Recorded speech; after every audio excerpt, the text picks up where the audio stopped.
And let's get it. We'll do it live. Fuck it. That's not the right one. Let's go. We are the creators of the Stu Beat Showcase, and we bring to you the Beat Club podcast, where producers are heard. The best place to hear new beat makers from around the globe. Here we keep it real about the music. Keep these beats, but we cut it simple and plain.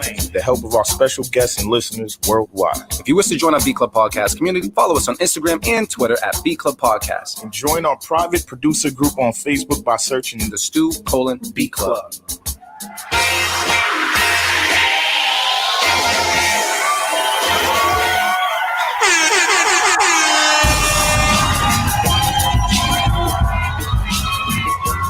What up, world? How's everybody doing today? I'm your boy D Loops, aka Do It All Loops, here with my boy AV. What's good?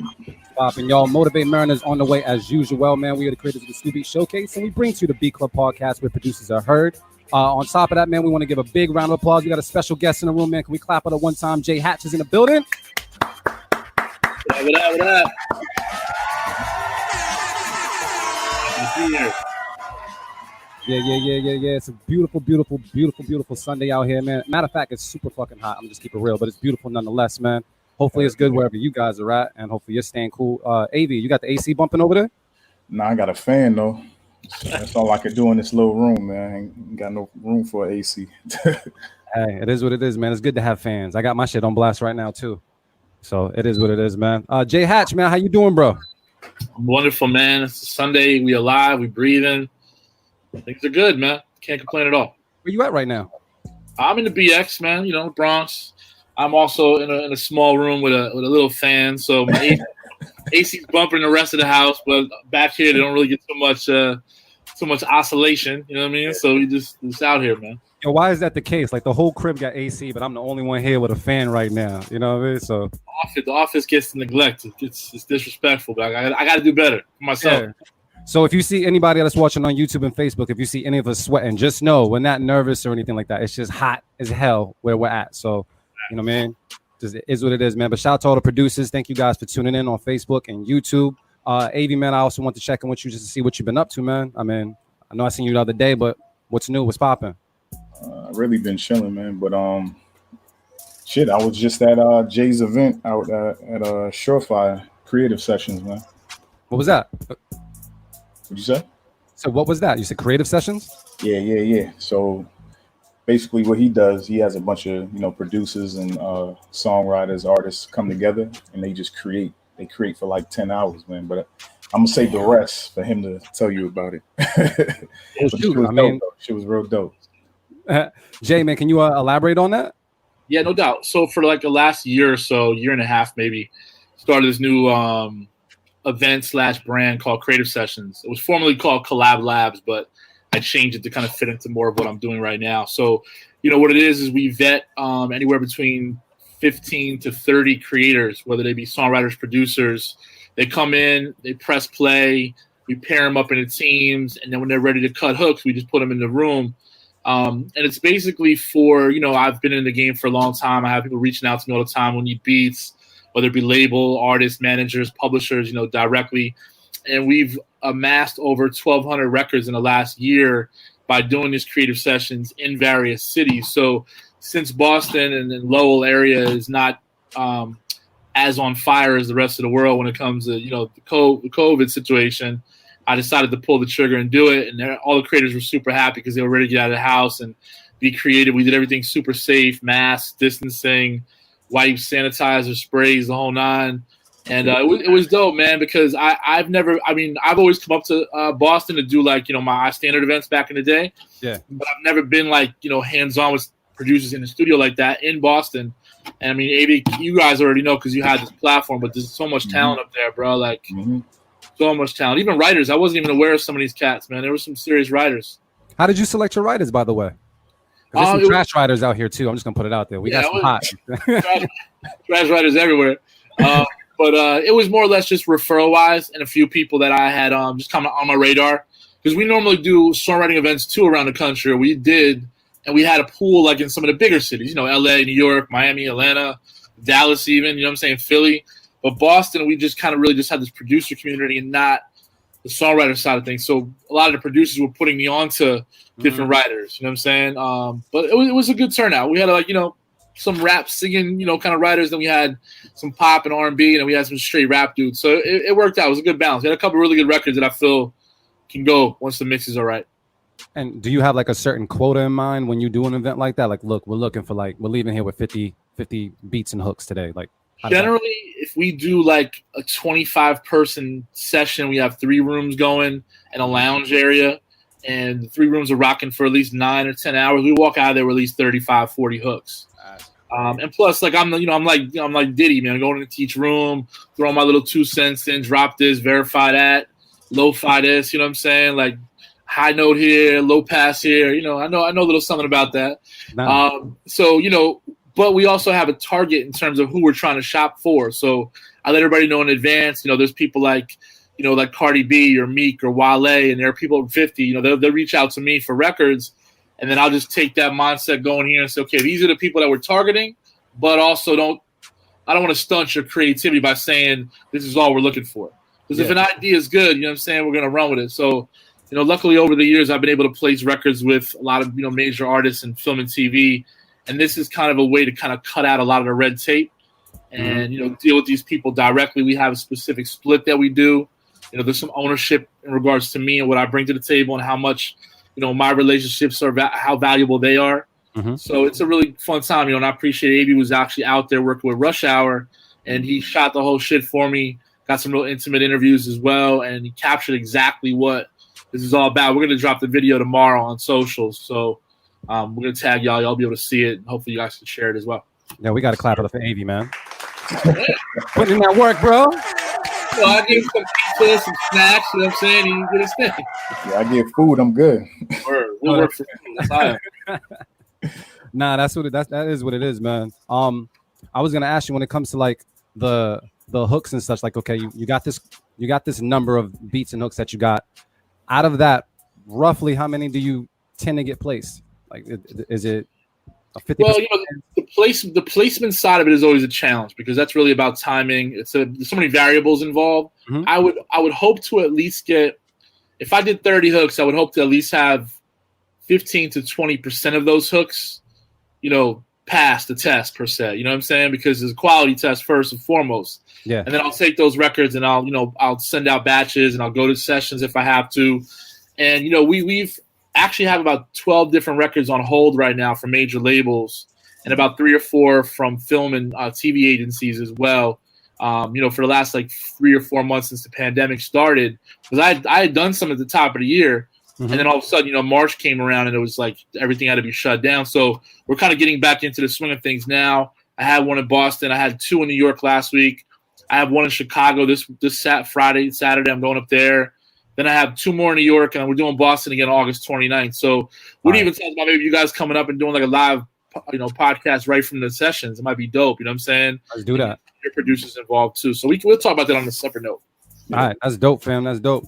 Well, one thing I will say, man, is we all are very much familiar with beats. We've been listening to beats for a very long time, all of us here in this room. So I just want to say to all the producers that send in beats today, that sent in beats that we're going to be playing today, you're probably going to get some real ass feedback. And I would just say, don't get in your feelings, get in your bag. You know what I mean?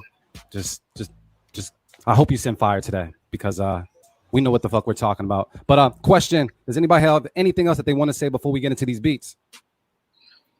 No. All right, cool. So we're going to get into it right now. Let's see what's good. We'll do it live. Fuck it. I'll write it and we'll do it live.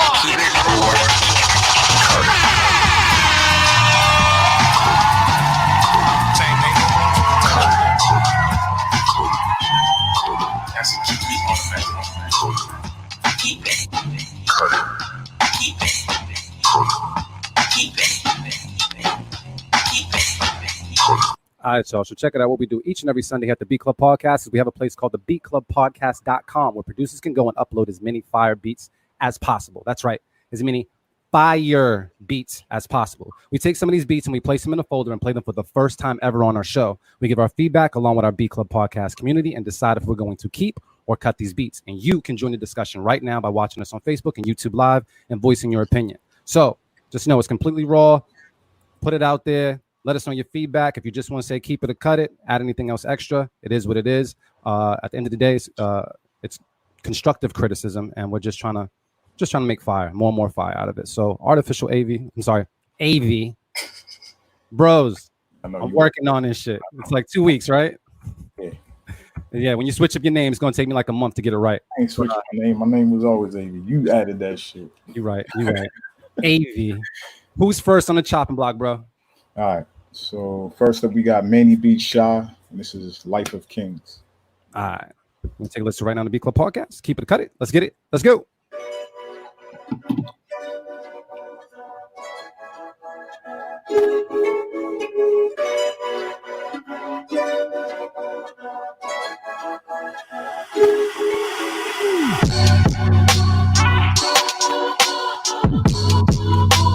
The Beat Club.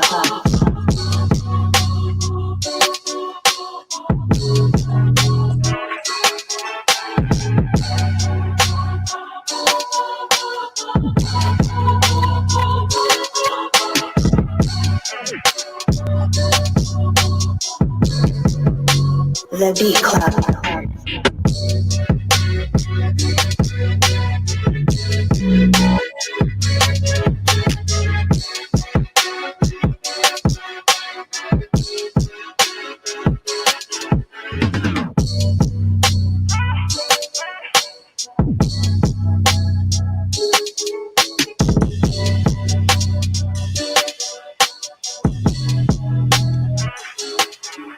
All right, B Club, let's talk about this one sent in, man. Let us know in the comments. Do you keep it? Do you cut it? I'm going to go around the room and see what's good. AV, what's the word, bro? Shit is too fire, bro. It's too Everything fire? was dope. Yeah, too fire. Everything was dope, man. Everything about it. All right. So it sounds like you're going to keep it. Yep. All right. J.Hatch, what's the word? We definitely gonna keep it, man. That was fire. A lot of room for a writer, a lot of room for an artist to get busy on there. Snare was popping. Great melody. You know what I'm saying? It kind of fits what's going on right now. I would just say, to the producer, challenge yourself a little bit to kind of figure out what's next sound wise. But I mean, that's easy. That's Gunna. That's everybody right now. That's a big record. So let me see. People online, we got the fire. They're keeping it, man. It just sounds like it's gonna be a keep it. That's easy. That's how you're supposed to start the fucking show. Let's go to another beat, AV. All right. Let me see. Next up, we got The Fingers. This might be a newbie. And this is called. Oh yeah. Okay. Right. And this is called Cloudy Thoughts. And then from Virginia. Yep. Yeah. Oh shit. All right, cool. Let's take a listen right now to B Club Podcast. Keep it or cut it. Let's get it. Let's go.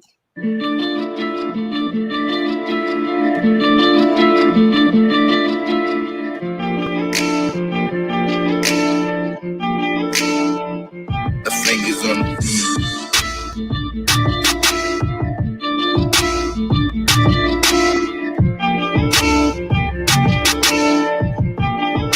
The Beat Club.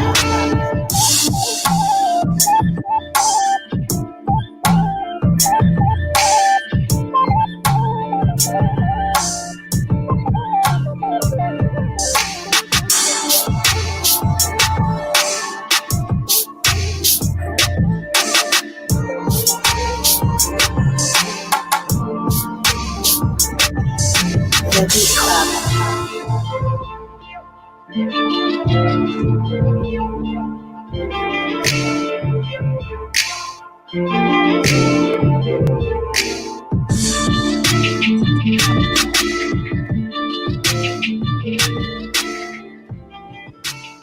All right, B Club, let's talk about this one. You guys let us know how you feel in the comments on YouTube and Facebook. I'm going to go around the room and see what's good.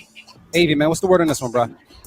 I'm gonna keep it. But my only feedback is on like some of the drum sounds. I probably would have changed them up a little bit.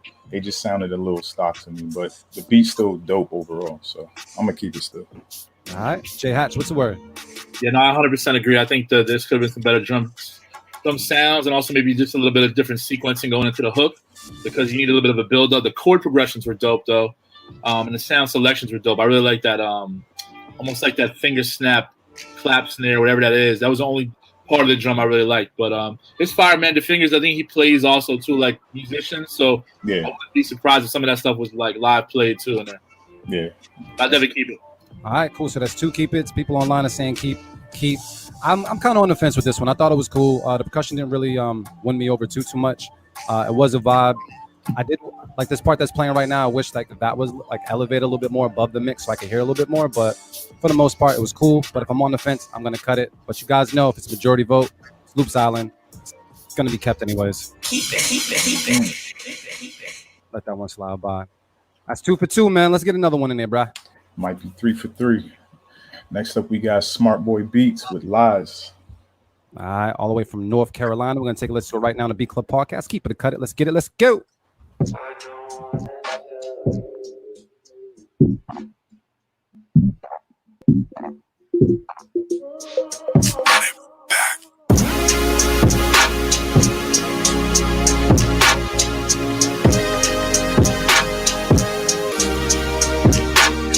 The Beat Club.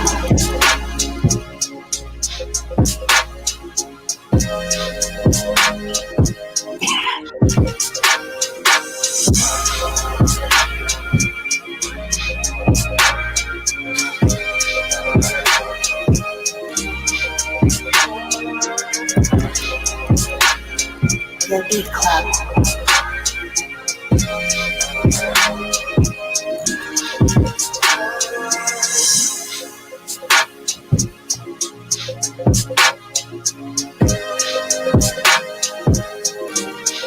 The Beat Club.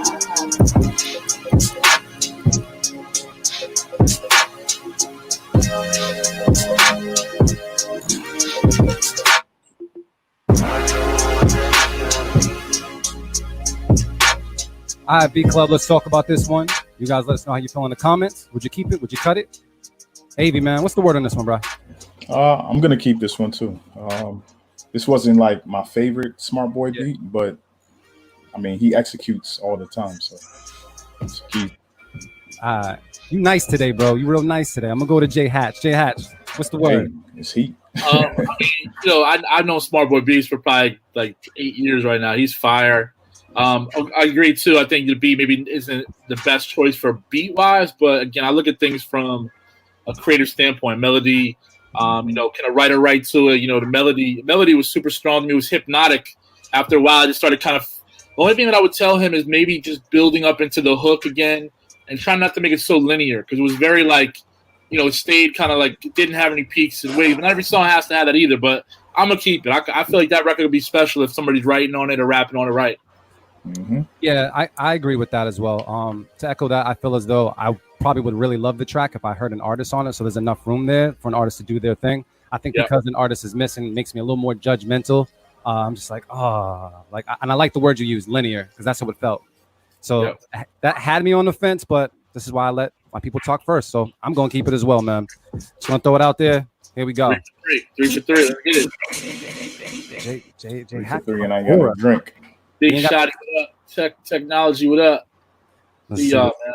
So let me ask you this: do you like? I mean, I know you've met a shit ton of producers. Do you now kind of have an idea of what a producer is going to bring to the table the next time you see them? And then also, do you kind of hold them up to that bar they set previously? Yeah, you know what it is, man. It really just it comes down to like growth and development. You know what I'm saying? Like I see so many producers, and I've been privileged and blessed enough to see a lot of them, continue to get better. Because when they come to the events, they, since they're investing in themselves, they're listening, they're paying attention, so they want to get better. Like people like my man D-Dot, who's on the call right now, he came to shows, didn't really win much, and all of a sudden he started like really diving in, focusing on investing, traveling, coming to panel seminars, beat camps. Next thing you know, he started to win sample contests, and he's winning track lib contests, and he won my year-end contest, and he won my long-run contest. And then I just connected him with Tracklib, which is a company that I consult, about having his own collection on Tracklib. So now he's going to be sampled just like Isaac Hayes would or whoever else would, and he'll be involved in those splits too. So it's about growth and development, man. Like luckily I have a capacity, so I know names. Can't always remember who the person is when I see them. Yeah. But they're like, oh yeah, I did your show back in Indianapolis back in 2007. I'm, such and such beats, and I'm like, oh shit, okay, yeah, all right, I remember you. What's good, and I usually have a an idea unless I was drunk that night, but we'll see. So That's let me ask- happened too. That's happened too. Look. yeah. So let me ask you this: in your opinion, what is the most common mistake made by upcoming producers when they come out to you to the events? Oh, that's easy. I think the most common mistake is that people just emulate what's going on right now on the radio. You know what I'm saying? I mean, we've been in this trap bubble now for like about 7 years, and it's not that a producer could play a dope beat, and I'm like, yo, that shit is dope, but I can call Metro Boomin for that beat. I can call so and so for that beat. I need something that might sound competitive, but what makes that beat you? So that's why I really fuck with Cardo, Cardiac. Like I've known these guys for years. Illmind. Like they'll take what might be popular sounding, but they'll elevate it to like 2022. You know what I'm saying? So I think part of the problem is that people don't know the process. So they don't realize what you hear on the radio was placed like maybe a year or two ago. So now it's really like just caught up. When we place a record today, it might not come out for another year or two based on the politics of music and the process of music. So I need to hear something that might sound popular then. You know what I'm saying? So creatives have to be a little more forward thinking. And I think it really comes down to sound selection, sonics, and really finding a way to make their music theirs as opposed to just following, the curve. Because you could play me 5 random, big name rapper, trap rapper beats. And these days I can't tell you who it is. I could have told you 10 years ago who it was. Now it's very difficult. I mean, not for me, but I think for the average person, it's difficult. You know what I'm saying? So when you let's say when you're in the business of pitching a record, is it something where you hear it and you're like, I hear Meek on this, even though it doesn't sound like a typical Meek record? Is that kind of you just playing the producer role and be like, I can place this. This makes sense. This sound like future Meek. Is that really because of what the concept or the idea is behind the record. Like, you got to know and pay attention. You obviously got to do the Billboard thing and you got to read, different articles and be perceptive to the music. But if you know a Meek and you've been paying attention, and we have the cheat code with social media now, and these people are always in the news. Like Meek is growing up. Meek is into police reform. He has a new kid. He's like Meek's not Meek on the corner anymore like he was back in 2007, 8. You know what I'm saying? So like his boys might be, but maybe he's telling a different story about that. You know what I'm saying? So you just have to have an idea. And I don't really listen to just beats anymore. Like when people send me beat packs, I got to either send them out to writers if I fuck with them, or I got to just shoot them down and say, send me back some hooks. Just because like that part of the game has changed since people are looking for records now. They don't have the time to just record 100 records anymore. People want shit like this. Yeah. The social media days, like, you're living in this little box and all of a sudden somebody else comes in behind you, they forget about you. And then when that person leaves, somebody else comes in, they forget about you. So you just have to have some standout shit. And that's why I'm glad you guys do stuff like this, because this is just an important platform for people to get real talk feedback, also allow their peers to give their 2 cents. But at the end of the day, it's all done for the proposal of getting better music to the world. You know what I'm saying? So I salute you guys, man. Thank you for that. I appreciate that very, very, very much, man. I'm gonna steal half that shit and like type it out and just use it in like our bio and see what's good. I want to know. I mean, what was your relationship with music like before you co-founded iStandard? Man, you want me to dig deep in my bag, huh? Did you like? Were you a beat maker? Were you a producer? Did you spit? I was a rapper, dog. I used to actually be managed by Slick Rick's DJ Vance Wright. Back, like I'm gonna tell you my age, and don't look at it because I got the beard dye in today. But I'm gonna be 48 years old in November. You know what I mean? So I'm getting up there. But I've been young. Yeah, man. But, I've been around. Yeah. Still look young, bro.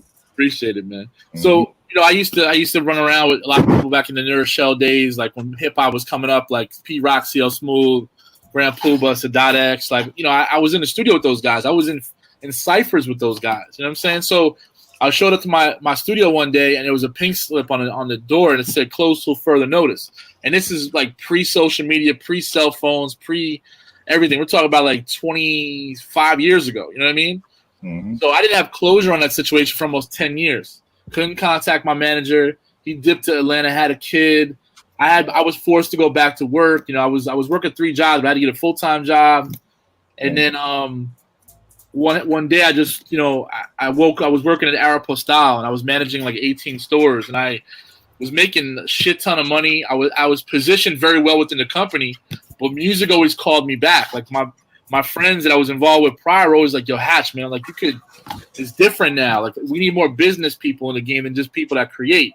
So one day, unfortunately, my father had passed away, and I woke up and I was like, "Man, I don't love doing this shit no more. Like I don't love making money for other people. I don't love not living my dream. I don't love not following my personal destiny." So luckily, February of next year, 2021, will be 20 years I'm self-employed in the music industry.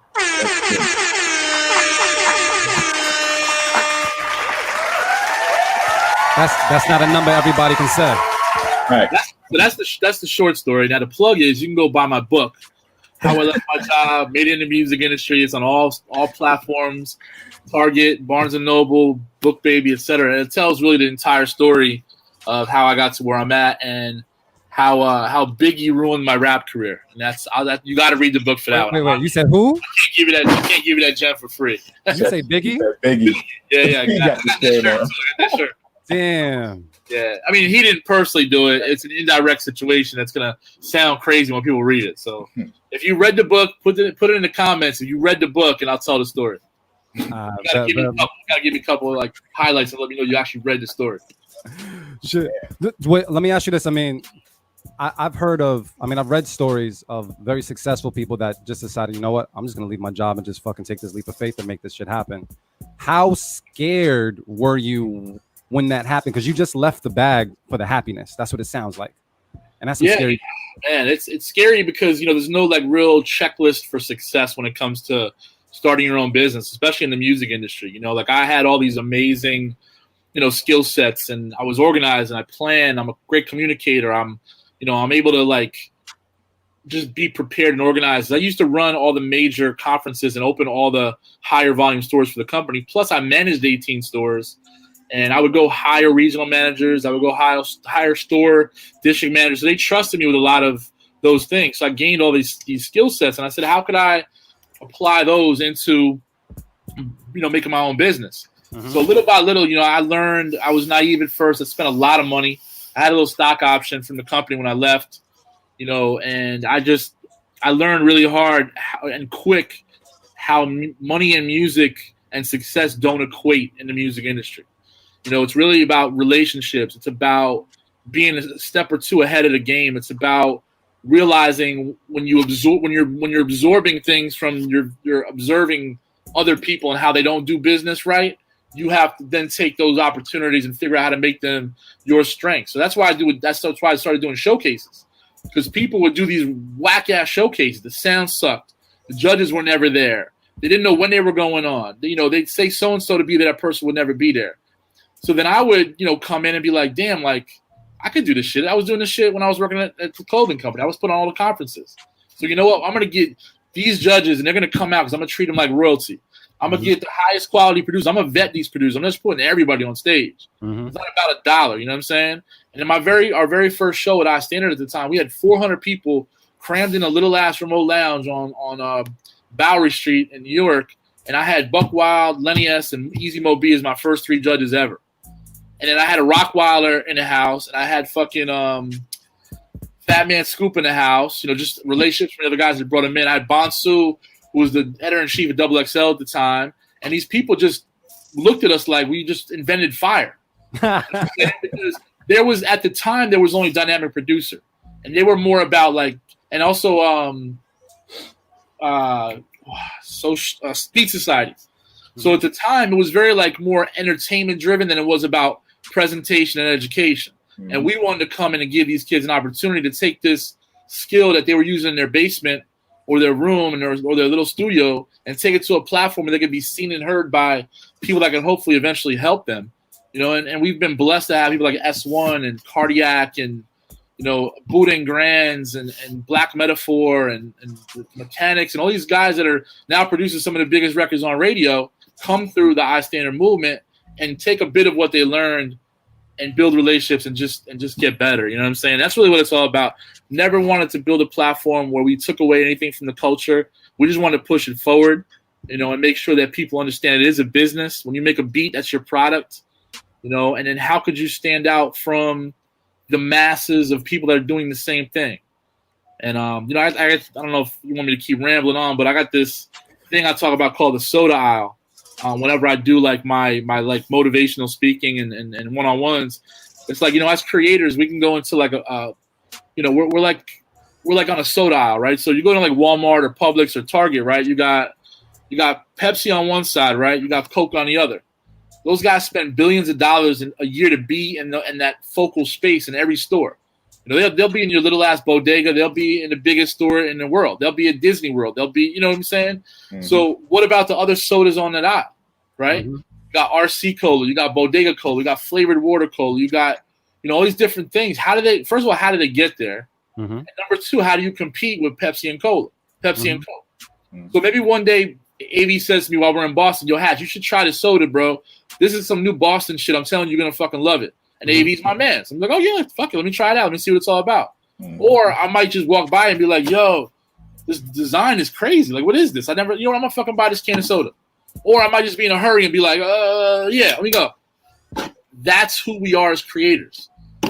You got Timberland, Coke, and Pepsi. You got Pharrell, Coke, and Pepsi. You got Scott Storch, Murder B. All these guys have put in tens of thousands of work hours that had budgets, that built relationships, that might have had a team around them, right?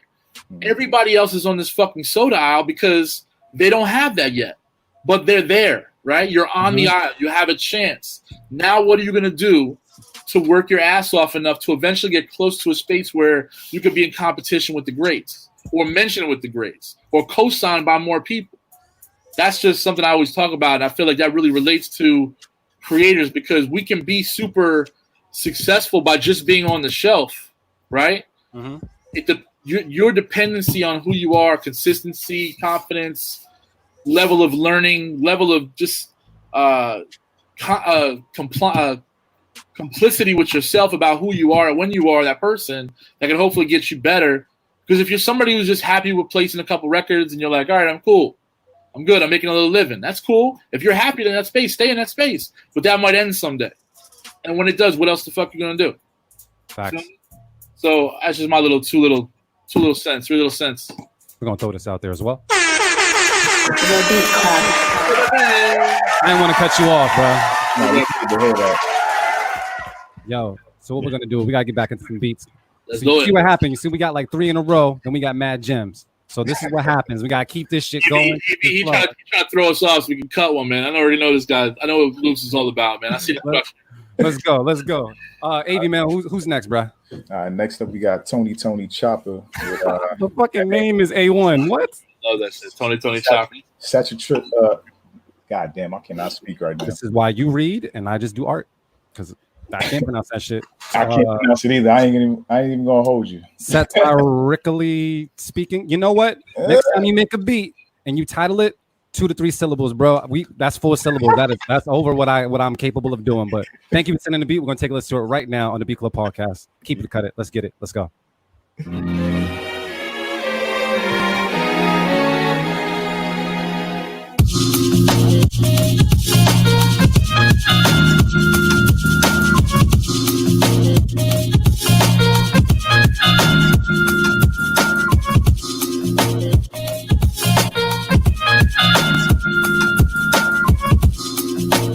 Beat Club.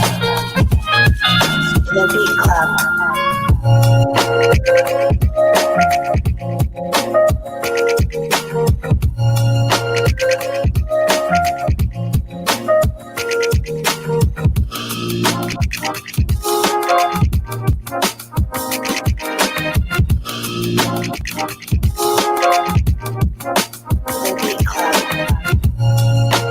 Beat Club.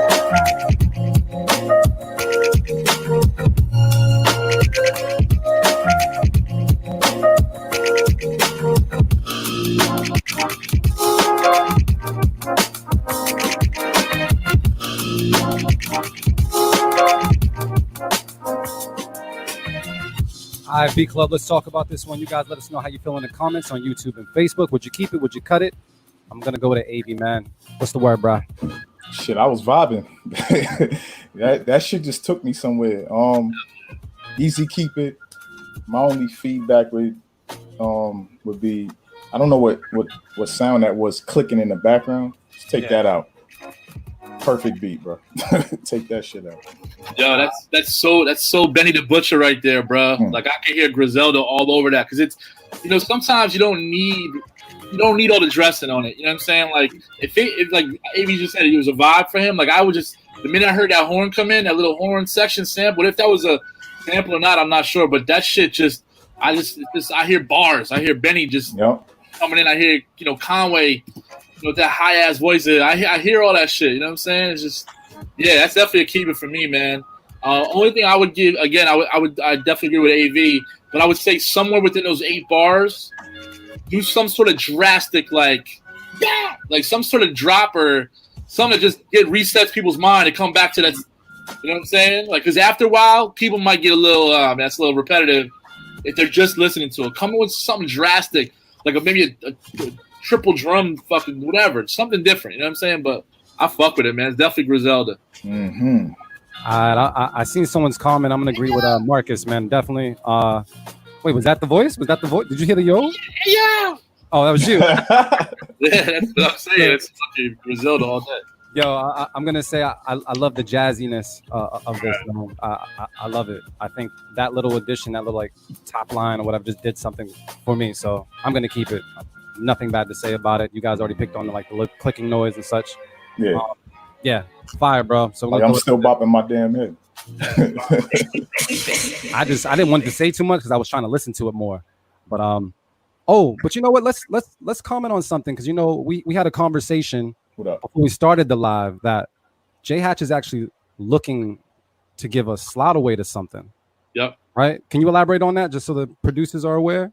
Yeah, no doubt. So back in May, obviously with the lack of opportunities to do things outside, I had to kind of adjust my brand to play more towards or motivate and inspire creatives online. So I started this thing called the Long Run. It's a 7-hour producer marathon, and basically we play 3 beats from each producer. There's like 70 producers. It goes on a course of the entire day. And then the top 2 from every hour gets sent to a private room at 8 o'clock with a major label A&R that will give them feedback, more constructive criticism, a little more private. And then that winner gets a pair of Cali Audio LP8s, which is about a $500 value, along with an MVBT Bluetooth controller, which can make any speaker Bluetooth. There's also a write-up with allhiphop.com. I get a free year with tracklib.com. And then I also fly them to LA, take care of all their expenses, hotel, Ubers, flight. And then we put them in the studio a couple nights that week when I'm in there with writers and producers so they can collaborate as well. So every hour they get judged by let's say from 2 to 3, those 10 producers will get judged by one major label, like major producer. So we have Needles judging. Needles is a Grammy-winning major producer. We got Swift D. I'm not sure who else is on the list. We got a couple writers as well. Mayala, she's written for Tinashe, Chris Brown, Ty Dolla $ign. So this one it's called the Hooks Only Edition. So it's going to be 3 beats with hooks.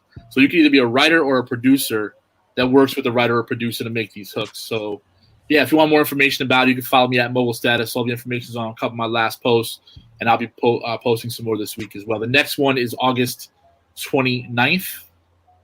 No, August 23rd. I'm sorry. 29th is Boston Creative Sessions. Yeah, so let's go. I appreciate it, Renee. Thank you. I am going to be 48. Word. I'm glad you've seen that.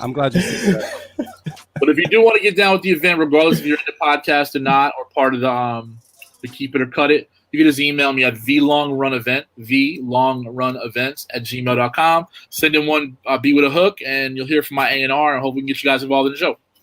All right, bomb. Opportunities on top of opportunities, man. It's a beautiful thing. Let's get back into these beats. So I just want to drop that there just so people know what the fuck is going on. Who we got next, Davey? Next up, we got 803 Music with Brett. That's my girl, Vanessa. All right, let's take a listen right now on the B Club Podcast. Keep it cut it. Let's get it. Let's go. Oh, this shit sounds sexy here.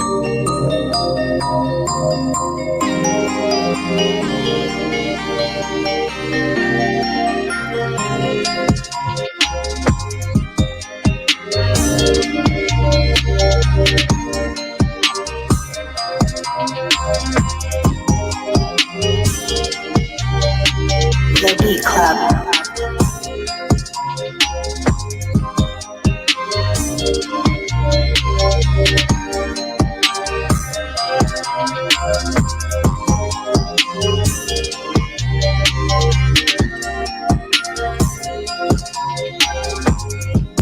The Beat Club.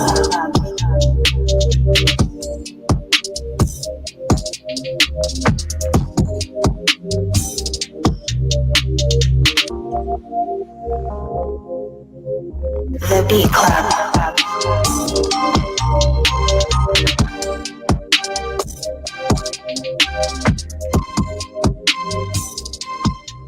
All right, B Club, let's talk about this one. You guys let us know how you feel in the comments. Would you keep it? Would you cut it? We'll go around the room and see what's good. Let's start with J.Hatch, man. What's the word?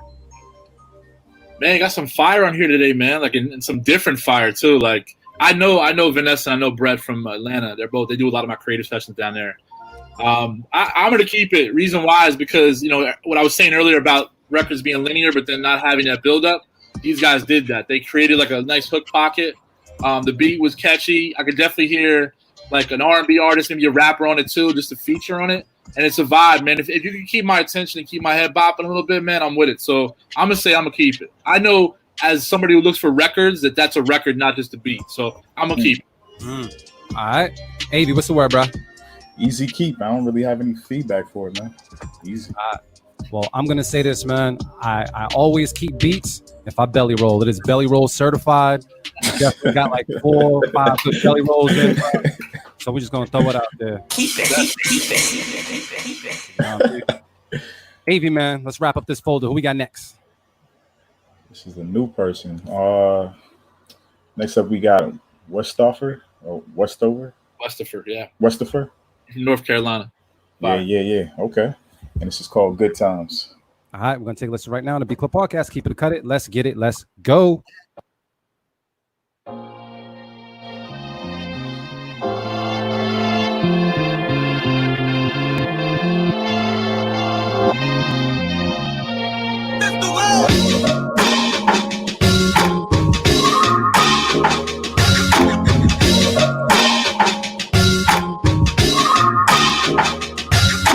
The Beat Club.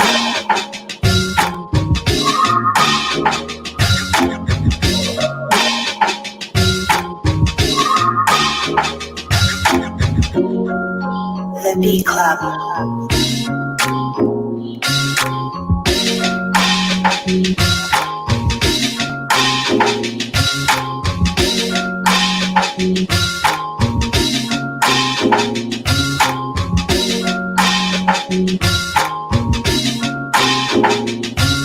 The Beat Club.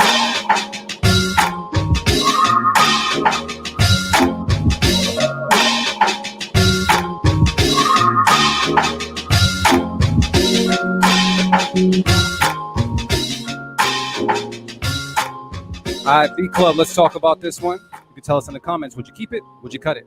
I'm going to go around the room and see what's good. Avy, what's the word? I want to know what's in the fucking water in North Carolina. Talk about it. I don't get it. What are y'all drinking out there that produces all this fucking fire? We need some of that. Keep. J.Hatch. Yeah, the kid is nuts, man. He actually did some events with me back in the day and kind of reconnected recently, some of these online events. Mm-hmm. He's fire, man. I definitely see the growth, development. I love his snare choice. I love the diversity in percussion that he uses. I would say that little crash goes a little too long though, because it kind of almost like bleeds into the woodblock snare, whatever other snare he's using. Mm-hmm. I would just pare back on that a little bit and make that woodblock snare a little more like enunciated, so it hits just a little bit harder, so it has a little more swing to it as opposed to just that crash and come in. You know what I'm saying? So just gotta be careful with stuff like that. But I love that little musical part. I love how he switched up the transition of the sequence in the beat in the second part of the verse. Fire, bro. Keep it.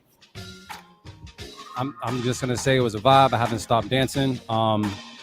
Definitely. And I got one belly roll in. It wasn't even supposed to happen. Like all that shit, it just worked. It just absolutely worked. My first time hearing this producer, and I look forward to hearing more from this producer. So just gonna throw it out there, man. Sounds like it's gonna be another. Man said they got frack chemicals in the water because they got fracking down in North Carolina. That's what they said. Quick question, J.Hatch, man. What was your rap name? I didn't ask you. Man, my rap name was Buku Bucks. Bukubuks. It just, you know why? Because it was like a reciprocal at the time because I was broke as fuck.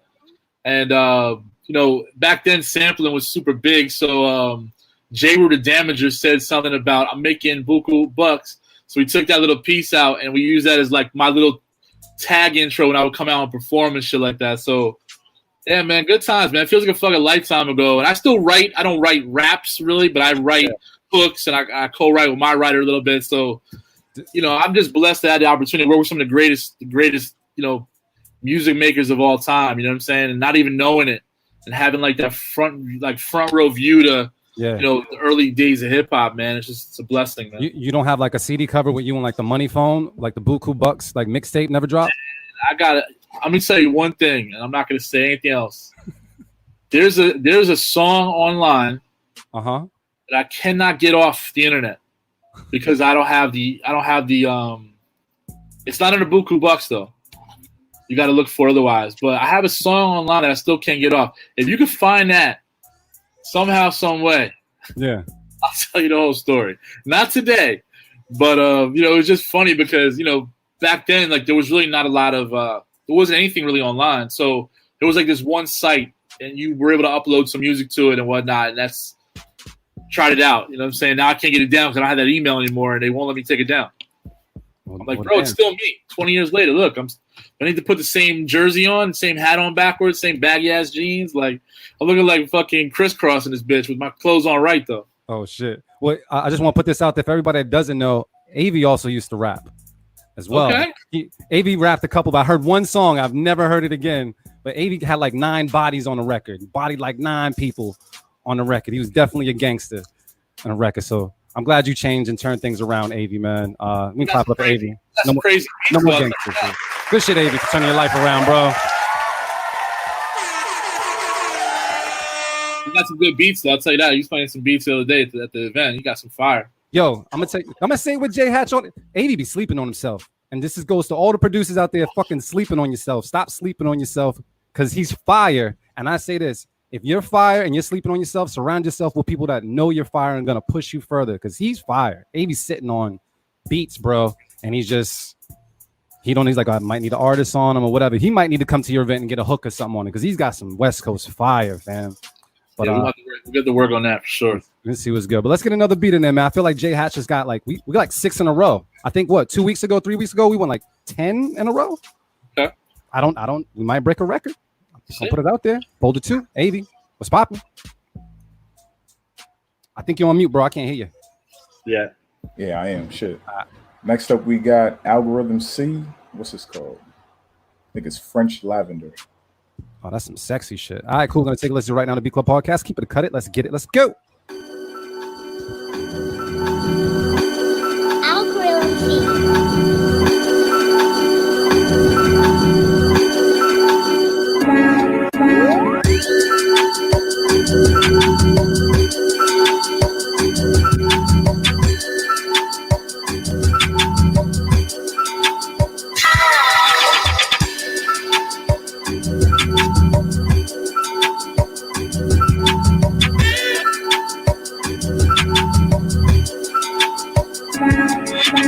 Yo.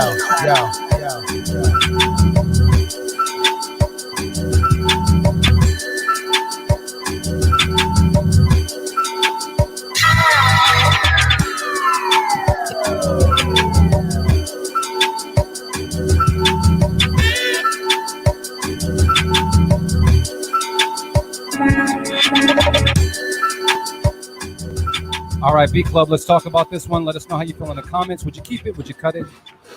Go around the room and see what's good. J.Hatch, what's the word?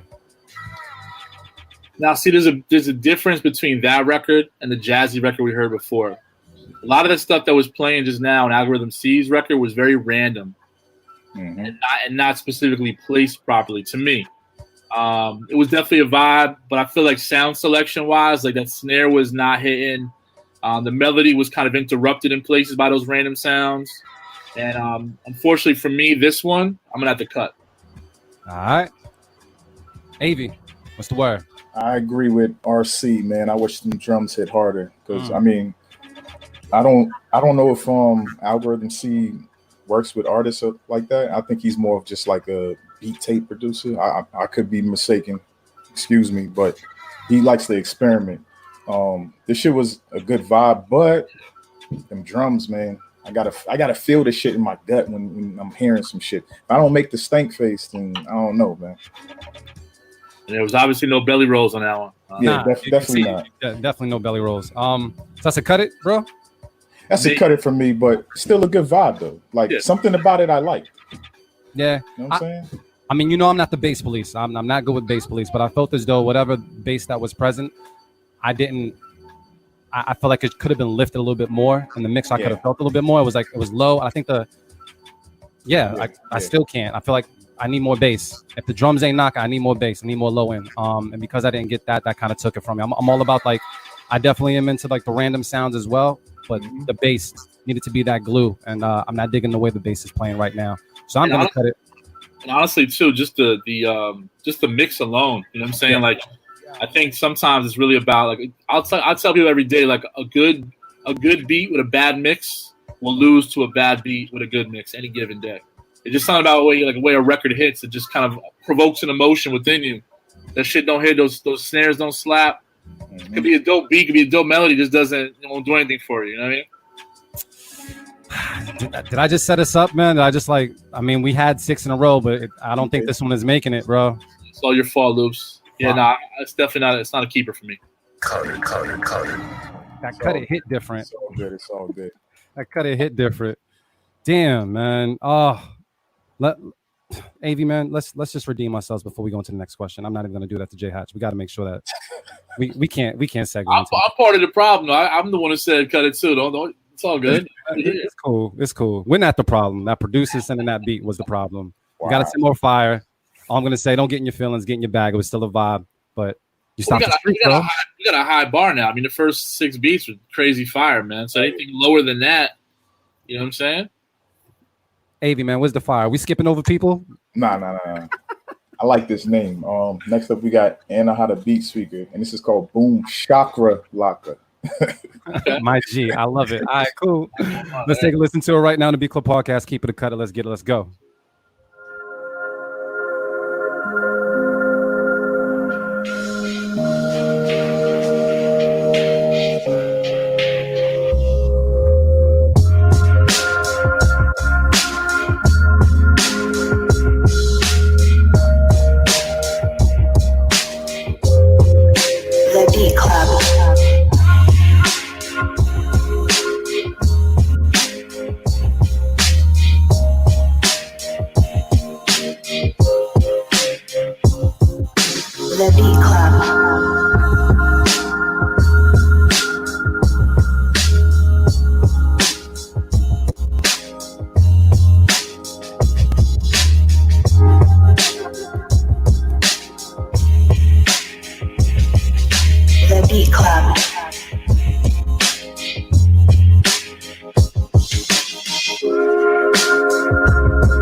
All right, B Club, let's talk about this one. You guys let us know how you feel. Would you keep it? Would you cut it? Let us know in the comments.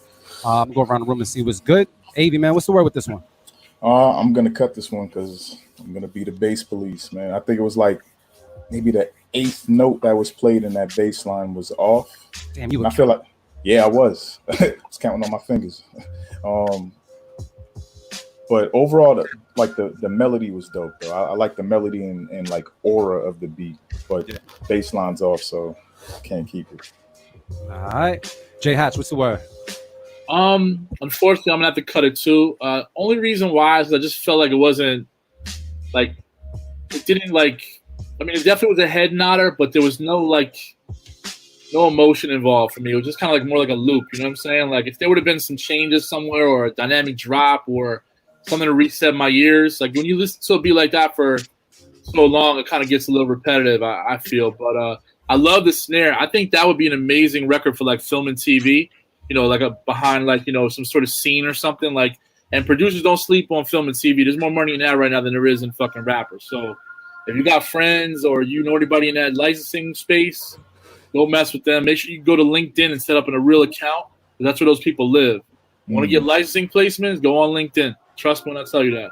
Gems. I just got a really good placement myself for one of my writers. So, you know, just heed the word. LinkedIn. Licensing, LinkedIn.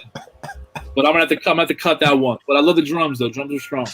All right, cool. So wait, that was 2 cut-its? Yeah. All right, cool. I had to count and shit. Anahata, man, I felt like this was definitely dope. I was vibing the whole entire time. I thought it was cool, and it plays to the Anahata sound. Now, me, you know, I'm not the bass police. That's just not my forte.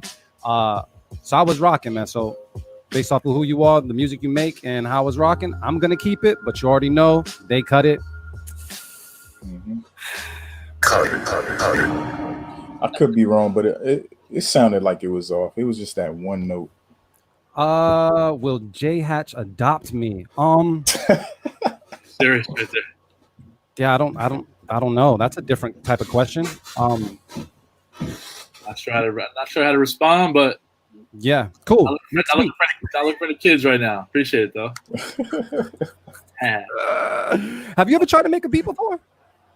You know what? When I was doing the rap thing, I would bring in a lot of my own sounds. Big shout out to my man Terazilla. You know, he was my business partner at the time and one of my producers. And I would bring in like the you know the drum sample or the bass sample or the sample itself. Or so I would say these are 4 components I want. You know, go ahead and make a beat for me. But I never physically sat there and tried to actually. I mean, I tried, but it wasn't like to actually make the beat. It was just mess around in different programs. But that's one thing I want to do someday. You know, I feel like eventually I will be more creative when I graduate from certain levels of my life. Right now, I'm good. No beat making for me. Beat placing for me. No beat making. Who is the hardest person to pitch a record to? Like, is there like a person that is like super picky? Yeah, I mean, there's people that won't even listen. You know, everybody would love to get a record with Jay-Z or Drake or Kendrick Lamar, but you gotta understand, like, these guys have their own teams. Like, if it's not broken, they're not gonna try to fix it. Like, Jay's not listening to new producers. However, if you somehow befriend Ty, or you can get in the studio Young Guru, and they like a record, they might play it for Jay. If you're cool with Boy Wonder or Vinyls or 40 or Mike Zombie, maybe they might like a record. They might collaborate with you. Then maybe you can get a record to Drake. So it's just there's a game to be played in some cases. That's why we say relationships are the new currency. It gets you into places. It gets you that private pass. If you can build a real relationship and be who you are, but at the same time, the talent should be the plus that you're bringing along. You know what I'm saying? But, it's difficult. Everybody wants something different. Like when I get hit up by 50 or his people, they want just beats. And I placed 4 records with 50. So over the years, you know what I'm saying? Ross, he wants beats with hooks. Most A&Rs want hooks. It's just really about knowing who the people are, what they want, and trying to come as close, but also having the notion to know where these people are in their life and hopefully find the right record, not beat, for them. You know what I'm saying? So they hear it and they're like, oh, shit. Yeah, let me at least record this. Yeah. You know what I'm saying? Like, let me at least and if they record it, chances of them actually, buying it or placing it is a lot greater than if you just bring it into a meeting and they like it, or you bring it to the A&R and they like it. It's really about getting with the artist, the manager, getting in their feeling, and hopefully getting in the vibe and cut the record. So my question is, let's say I make a beat, I have my homie do a hook on it, and we send it over. Is this something where the hook is more used as like a reference or scratch vocals, or is it something where they may actually use the hook? It's possible. It's happened. I mean, my intention for my writer, Eli Groves, is that we get on, a record that they want to keep him on. He has an amazing voice. He's a young dude. He's a great performer, and he's an artist too. But, we have a balanced focus between his artistry and his songwriting. So, he's writing with Cool and Dre and S1 and Super Mario, but then we're also in the studio, brand new guys, and himself working on his own EP. So it's very balance driven. But if I get a record, Like we had an opportunity last year to G-Eazy liked one of our records, and they wanted to keep him on the record. And I was like, Jesus, if this happens, this is like the immediate, like, let's get an EP out that same week the record drops. You know what I'm saying? Because everybody's going to be asking, who's this kid? Even if he just wrote it, you know, that's my guide. That's my segue to a potential pub deal or my potential segue to an artist deal and a pub deal or a label deal for me. So you got to know how to, like, be prepared for all these opportunities. But there's a balance, and you got to hope that they keep the writer on there. Sometimes the writer is not really an artist or doesn't want to be. Yeah. So they'll find somebody to reference it, or you might even pitch it with the idea having somebody sing it similarly to somebody who they might have a relationship with, or, you know, like, hey, Cardi, this is a record with, you know, Danny Lee, or you have somebody sound like Danny Lee, or you have somebody sound like Miguel, or whoever the case may be. That's how you pitch the record. So we've been talking about relationships between people this whole time. What advice would you give to an introverted bedroom producer on how to, I guess, be confident or be able to get into a room with, like, say, I don't know, Cardo got wings or some shit? I think right now, since we're kind of all on the same playing field, you know, nobody's really able to get out too much or travel too much. Well, besides that, yeah. Yeah, but what I mean is, it's the perfect time for an introvert, because if you could master the art of short and sweet DMs and really politicking via engaging with people online. Like, if you want to talk to these people, follow these people, like their pictures.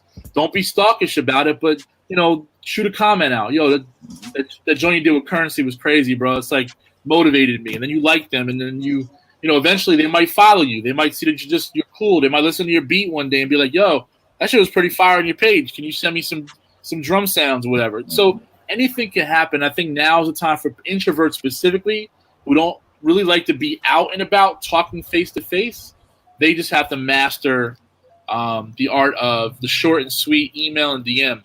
I have a mentor program that I do. I have 6 different kids that I mentee, and a lot of them are dope producers but don't know how to, like, actually react or you know, talk to different people online. So one of the things I told them, I said, go to my followers list, who I follow, set up a spreadsheet, put everybody's name, IG, and if they give an email address, put it on there. If they don't, put no email, and then eventually send an email, like a canned email, but personalize it to everybody who has an email, and everybody who doesn't, you send them a DM saying, I'd like to be able to send you some music. My name is so-and-so. Keep it short and fucking sweet. Don't send them no spam links. Don't send them no fucking videos in their DMs. Just short and sweet.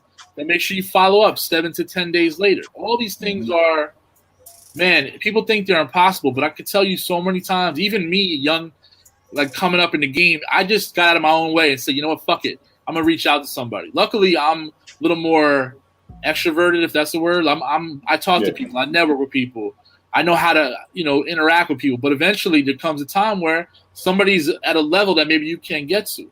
So if you're trying to do a record with Travis Scott, like, DMing Travis Scott is not going to get you anywhere close to him. But if you know his A&R Sycamore, or you know his manager, or his engineer, or his blunt roller, or his fucking girl, or his brother, these are the people that you reach out to, because they want to be rock stars too. Yep. You know what I'm saying? Hey, yo, I know you work with Travis. I know probably everybody's hitting you up, but I would love to be able to send you a beat. You know, if anything comes out of it, you know, I would obviously cut you in. Let me know what you think. If it's whack, just whatever. Yeah. So many relationships get built like that, bro. I'm telling you. Yeah, we actually learned something from a young bull that came on our show. We did in December. We did all producers that were under the age of 18 on our show. Adam came up to our show. I think it was Jah the God who mentioned that he would go on Instagram and see the artist standing next to somebody who's in the photo with them. He would go and follow that person and see, like, okay, this person has 30,000 followers. Maybe I can talk to them because at least they know Travis Scott or they know this person, and just kind of create that bridge and that trail. And I just thought that was phenomenal to hear it from a kid. Like, all the old heads was like, oh shit, like, I didn't know that, you know what I mean? So the fact to hear this as well, it's just really exercising the networking capabilities of these shits right here called cell phones. So that's thank you very much. We're gonna drop one of those. The Beat Club. We have to. Avi, What up? fire. Where's the fire? Oh, We need some fire. I don't know what's up with this folder right here. This folder right here, homie. I don't know. Folder 1 was fire, but this it's up to you. We can jump around if you want to. Might as well go in order. Ah, you're so kind. All right, next up we got Beats Meditated, and this is called Of Love. Of Love. Oh, from Texas, right? Yeah. All right, cool. We're gonna take a listen to it right now. The Beat Club podcast. Keep it or cut it. Let's get it. Let's go.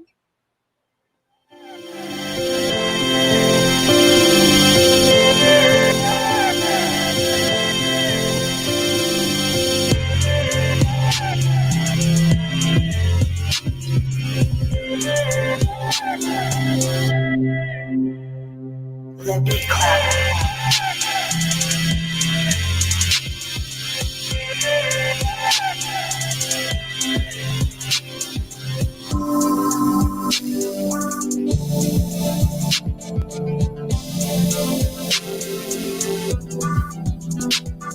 The Beat Club.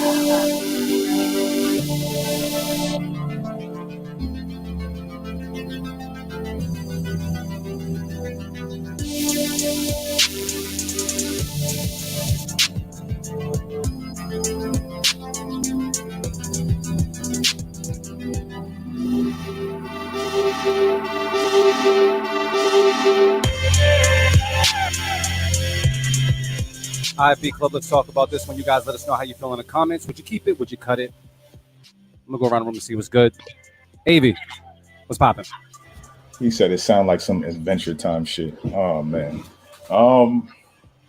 Yeah, I gotta cut this one. I feel like I hear the idea and vibe, but it's too all over the place. Like I mean, obviously it could still get placed somewhere, probably like on TV or a commercial or something. But yeah, I'm just gonna cut this one. I wasn't really vibing with it. I'm gonna say I've been a Kid Cudi fan for a long time, and I feel like when I first heard this, I thought Cudi, but then once I heard like that lead synth or whatever, that just took that thought out of my mind. Remove that, and you can revisit this and do something with it, especially the beginning portion of it. But I just heard Cudi. I didn't hear anybody else. I hear the humming and everything, and it just works. But it was definitely a vibe. I say all that to say I like Cudi, but I am not a fan of this beat. So I'm gonna cut it, but I do hear Cudi. J.Hatch, what's the word? Yeah, I think there's a lot of elements in there that actually have potential. Like, you know, there's that underlying like sound and melody that sounds really good. That the end build was amazing, but it's a structure issue. You know, like he gave us all this stuff up front and then paired it back when it should have been like giving us something minimal to build us up and get our ear, and then kind of like giving us the build up into like whatever the hook was, whatever. Like I understand the Cudi thing after you said it, but I was actually thinking Posty a little bit at the beginning. Yeah. You know, just because that vibe, airiness, that very the aesthetics of it was very like Post Malone-ish, but it had its moments. It just didn't have the proper structure, and structure is everything when you're pitching a record, because it's different when you're in the studio and you're playing these ideas and you can say, hey, like listen, right here you can do this and you can kind of pitch it. But when you're just playing it, it's got to make an immediate connection with somebody. And after 15 seconds, it didn't. And somebody said in here like there was too many highs in there.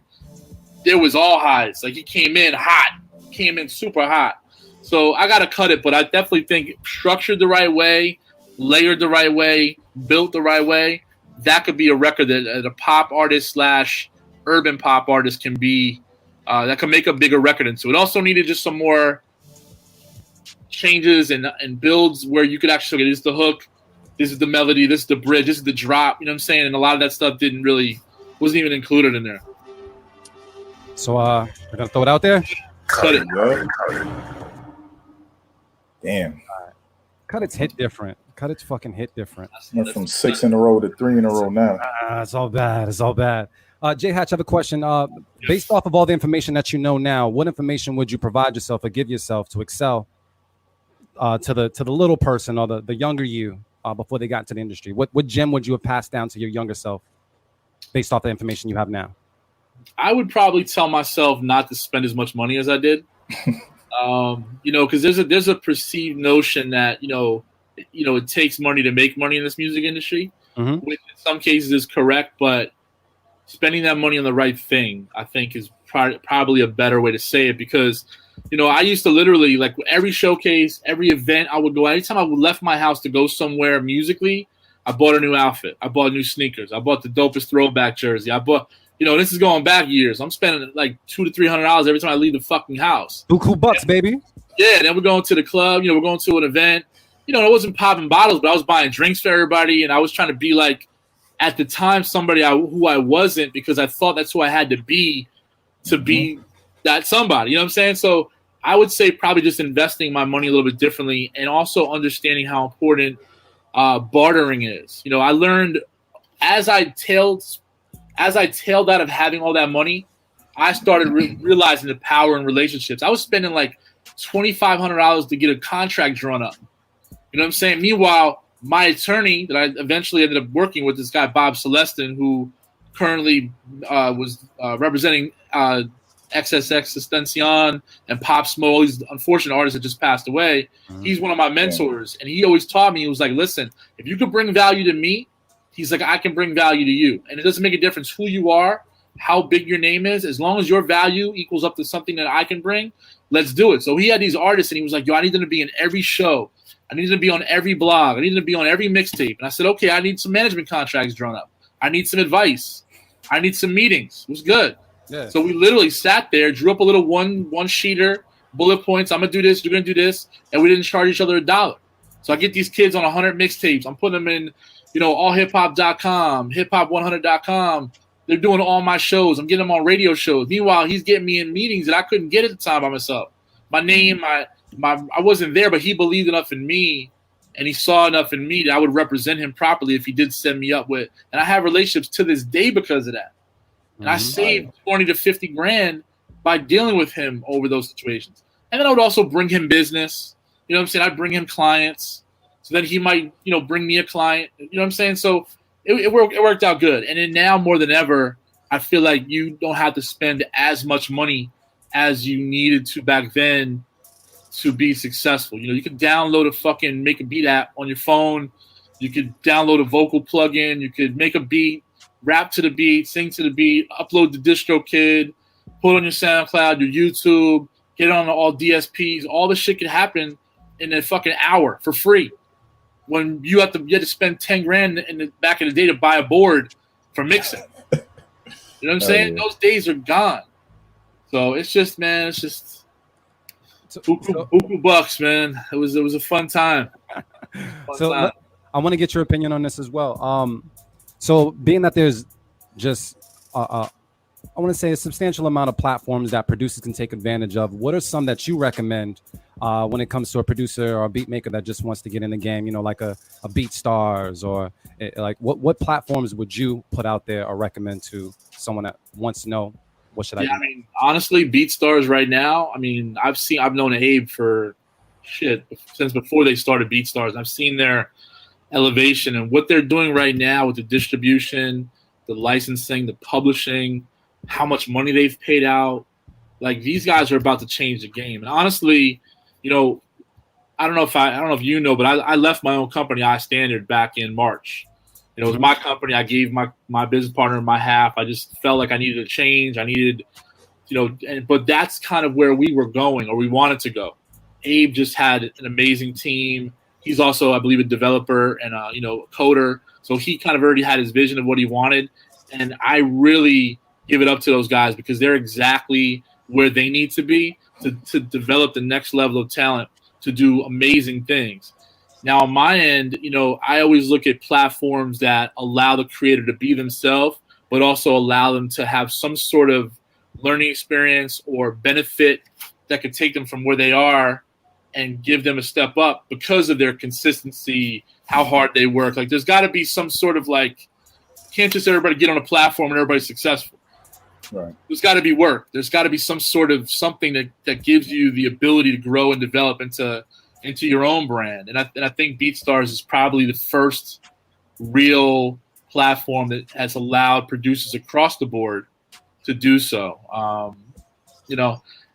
I got a lot of things on my own that I'm working towards as well with my new brands. I don't want to talk too much about that, but I would say BeatStars, Airbit is definitely dope. They're more on the other side of the world in Europe. DistroKid, Song Trader, Song Trust. all these companies that provide even like sync licensing opportunities, like Song Trader, DistroKid's a distribution company, but they also allow for licensing as well. And off the top, that's probably the few I would say. Fire. Thank you for that. Oh yeah, you know what? Actually, the Fingers just put it in here. Watch out for Timberland's Beat Club. I happen to know people on the team, and I'll tell you, this might change the game. Might change the game. Might change the game. I mean, and also too, another shameless plug, tracklib.com. Yeah. I work closely with Tracklib. They've been sponsoring my events since they started. And Tracklib is just an online platform where you could actually sample real records and claim the sample and clear the sample for pennies on the dollar on the actual site and in minutes. So, Middle Child, the horns came from a Tracklib sample. Major 7 found the intro to Holy Grail for DJ Khaled, the Holy Mountain record actually on there. Street Runner got a record off of there for a record he did on a funeral with Lil Wayne. And most recently on a deluxe version of Currency and Fuse's Spring Cleaning, there'll be another record with a Tracklib sample in it as well. So, yeah, we're trying to build that platform up. Splice Sounds, you guys already know about those too. So, yeah. Fire. Thank you for that. Just to kind of piggyback that, I also want to put out there, we're going to plug something. We're also collaborating with LFOD Radio out here to get producers to be part of the Alumni Cyphers. Their 6th year of doing the Alumni Cypher series. I don't know, Avi, was it the last year or the year before that First Official took like all 4 weeks of the Cypher or some shit? He demolished the Cypher. So Yeah. it was, so beatclubpodcast.com. You have until Tuesday at 10 p.m. Eastern Standard Time to upload your beats. You can upload as many as possible. We select the beats, we send them over to LFOD, and the MCs get to pick it out. It is free. It's free promotion and all that good shit. So please take those shots, put it in a folder, make some shit happen, and see what's good. They record everything, they put everything out there, and you have all these artists that don't know who the hell you are now know who you are. So beatclubpodcast.com, Tuesday by 10 p.m. Upload today. So yeah, opportunities. AV, man, we got a couple more that we can put in there, man. Do you want to jump around? Because we've kind of been on a decline, and I want to end on a happy note. Yeah, I'm gonna jump around. Because if we don't have like if there's 3 more cut-its, we gotta ask like Buku Bucks to drop some bars before we like go or some shit. Oh boy, I know you got some, but all right, Avi. I'm gonna go with what is it? Don Cody got slaps. He's fine. Don Cody got slaps. Yeah, I've been hearing about him. What's the name of the beat? It's called Blinding Lights. All right, cool. We're gonna take a listen to it right now on the Beat Club Podcast. Keep it a cut it. Let's get it. Let's go.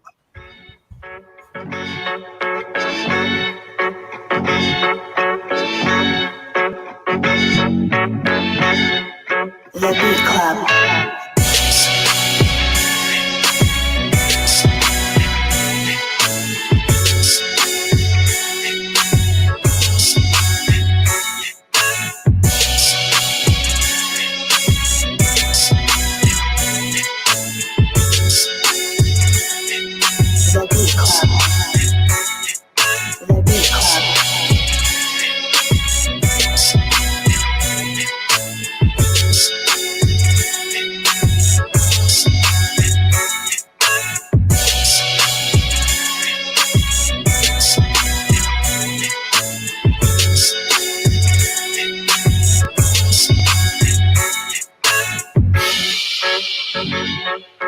The Beat Club.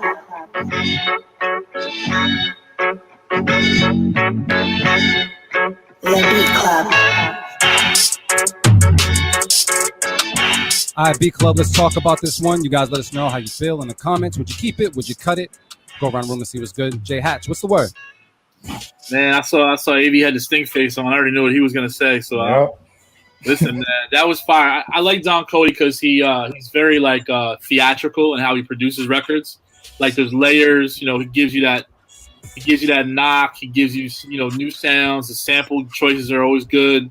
I'm definitely gonna keep it.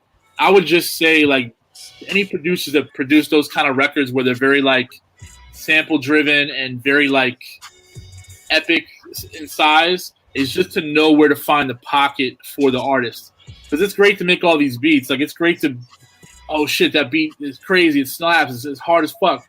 But you got to eventually, you got to remember 50% of that beat somebody else has got to touch.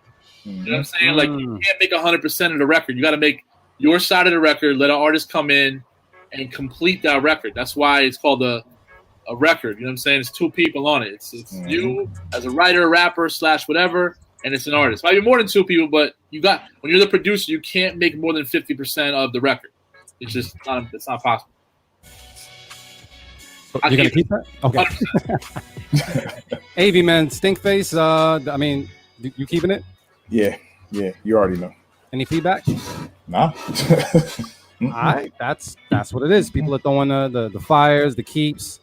Yeah, they fucking with it as well, man. I'm good with it as well, so I'm just gonna throw it out there. Keep it. Oh, that sounds so much better. If you can get like one more, just one more. All right. Let me see. I'm even checking the other folder. I'm saying. Well, no, hold on. Let me see. Yeah, I'm trying to see. I see somebody. I want to get somebody who's on right now. All right. I know D-Dot sent some shit in. He's in there. He's on. Big Shot, he sending anything? Let's see. I don't see. Big Shot. He won my last 7-hour producer marathon.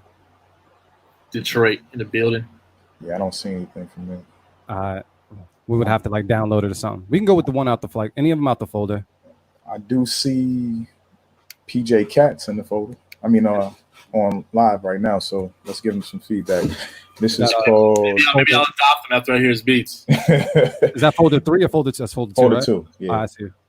And this is called "Say It's So." Oh, he's from New York. All right, we're gonna take a listen right now on the B Club Podcast. Keep it a cut it. Let's get it. Let's go.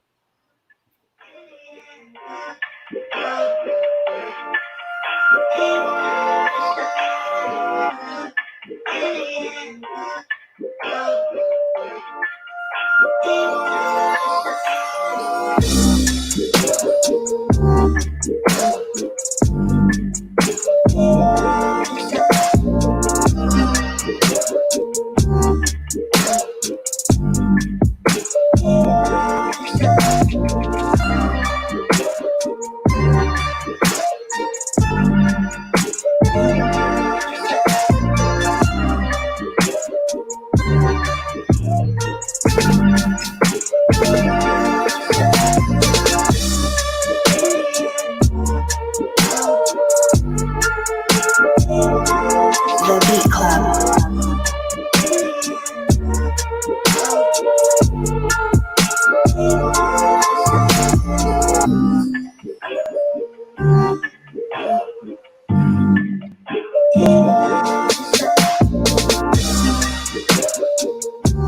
All right, B Club, let's talk about this one. You guys let us know how you feel in the comments. Would you keep it? Would you cut it? Did you belly roll? Let us know. I'm gonna go around the room and see what's good. AV, man, what's popping? Your adoption is granted, bro. That shit was dope. You know what? I'm gonna say beat of the week. Ooh. Okay. I wouldn't disagree with that. Out of what we heard today, I mean, that's not bad. That's not bad. All right. I'm saying. Okay. J.Hatch, what's the word? I fuck with it, man. I'm real big on that, like that 90s, R&B vibe. Like, it's kind of giving me like Genuine vibes, Pony vibes. Pony's my stripping song, man. I just want to put that out there to the world. I didn't put it out there. It's your belly roll stripping song. My bad. Go ahead. Yeah, no, I fuck with it. I think, there's definitely some things in it that probably could have been a little more elevated in terms of just the structure of it. But I just love the vibe. It feels easy to write to. Like, I can hear like Ty Dolla $ign on there.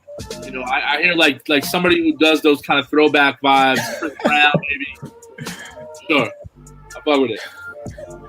All right, all right, man. So I'm gonna say keep it as well, man. I was, like I said, belly roll was there. We good. It was lit. I like it, but I'm gonna go AV. I'm gonna say my beat of the week choice if I had a choice. Do it. Would be that jazzy vibe we heard earlier. So I know exactly. Wait, I think I know what he's talking about. A folder. Is that folder 1? I think it was like one of the last. I said the Griselda. We were all. It was like a jazzy vibe, and it was real, just kind of same shit going through, but it just had its crazy vibe. I think it was the Tony Chopper. I have to see because we know what we do. Hold on, let me just get past this first. Yeah. What I'll say, man, is you guys kept it, right? Yeah. I'm Yeah. gonna keep it as well. We're gonna throw it out there. Thank you very much. So here's the deal. I gotta find that beat that J.Hatch just talked about. I think it was Tony Chopper. Nah, was it? I think it was the fourth beat you played, third or fourth beat you played. Nah, it wasn't. It wasn't that. What was it? He said, nah, what was it? Third or fourth beat was Tony Chopper. That's the one we couldn't pronounce. And Westerfer wasn't Westerfer. Or was it Tony Chopper?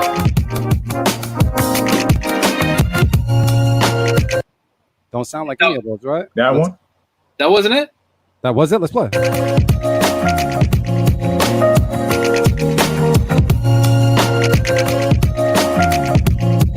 Did that sound like it was it? I don't know, man. It had like that a horn. It had like that horn in it. Oh, I'm gonna look back on the comments to see if anybody really. let's see. Was it? Yeah, 803 said it was the one right before her. That One right was before Tony Chopper. Yeah, that All was right. Tony Chopper. So you sticking with that pick, J.Hatch? Let me know. Let me a little.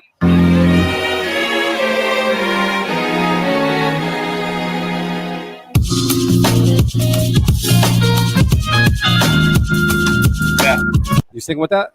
that's me. That's just my choice. All right. So this is Okay. what we're gonna do, and what we do on the show. If there's more than one beat of the week, we battle them to make a decision on who is the beat of the week. You don't So- have a choice? Nah, I'm just doing my part. I like to watch. I don't have a All choice right. right now. All right.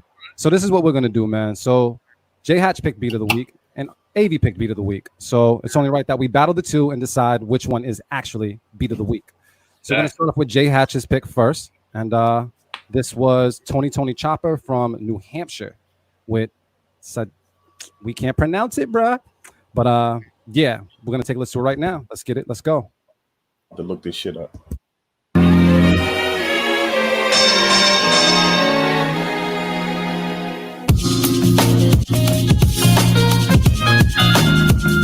The Beat Club.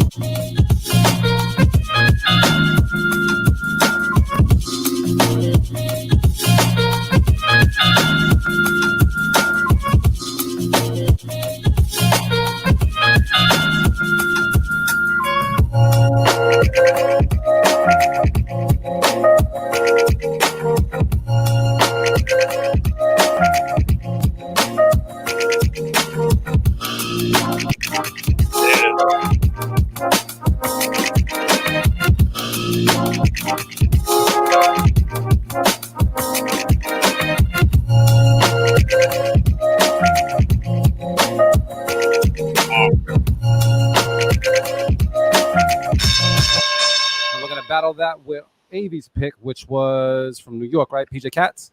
Is there? All right, let's go.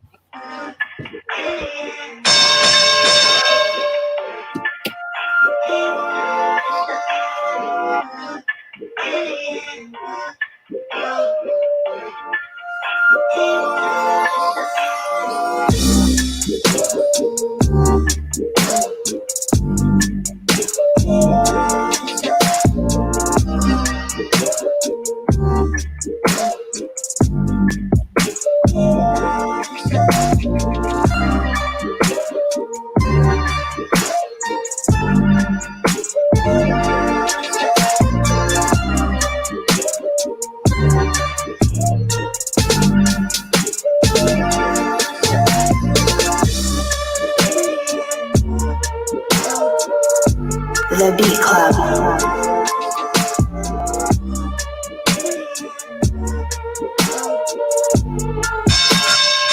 All right, so we have a decision to make. I'm gonna go around the room. You guys can let us know what you think online right now. So J.Hatch, are you sticking with that? You sticking with your pick after hearing both? Oh man, it's tough because they're both fire. Like it's just crazy because let's put it this way. I feel like Tony's beat is like three beats in one. It's got like all three of the first sections are almost all different beats or different sounds that create this beat. PJ sounds more like a record from front to back because it's got a consistent vibe to it. The sound quality's there. It's a little bit, it's just a little more prominent, I'd say. So I'm gonna switch over and say PJ. But the other record, and actually PJ said it. It reminded him a little bit of Large Professor, and that's one of that is my favorite producer, Large Professor. So yeah, okay, PJ, you're getting close to that. PJ's getting closer to being adopted. We might have to have a meeting. Abe, you sticking with your pick? Hell yeah. J.Hatch got bodied there. Damn. Let's go. So yeah, man, it sounds like that is going to be our beat of the week, man. So let's go clap it up for that, man. Good shit.